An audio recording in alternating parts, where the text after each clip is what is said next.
This evening, small hoteliers are benefiting from the demand for rooms in resort areas as several major properties continue to recover from Hurricane Melissa-related damage.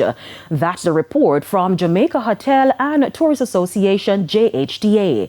Now, the organization says while the sector recovers and more rooms come on stream, operators must also contend with shortages in the supply chain.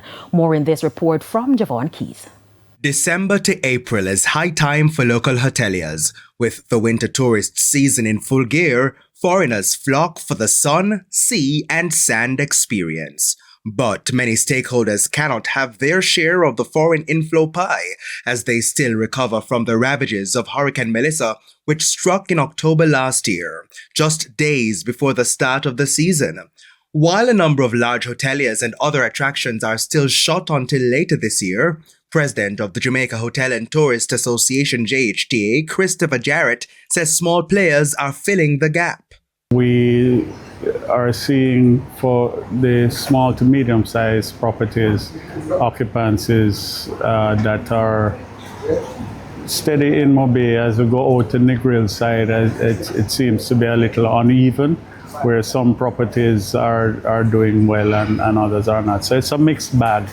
But it would seem to me, for the most part, that the large hotels, room count, absence of the room count from the large hotels is contributing to the benefit of the smaller properties. Mr. Jarrett is also CEO of Altamont Hotels. He says occupancy in the Montego Bay area is about 70%.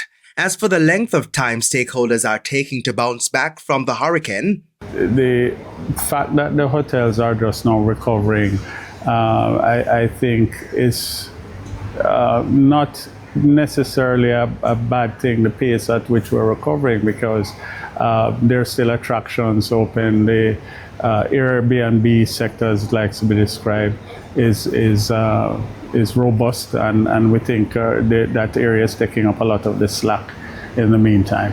And the U.S. travel advisory upgrade for Jamaica earlier this year, moving from level 3 to level 2, is also expected to boost the confidence of potential travelers.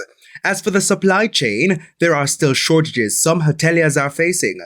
Mr. Jarrett says the JHTA continues to work with the government for some import allowances. So, having identified the shortages in the market, eggs being one of them, the main ones that we've been talking about for some time, even as long as a year ago, when we had identified the shortage in the market, we have been pushing for concessions and for the allowance for individuals to be able to import, not just for the tourism sector, but for the larger market. Javon Keys, TVJ News.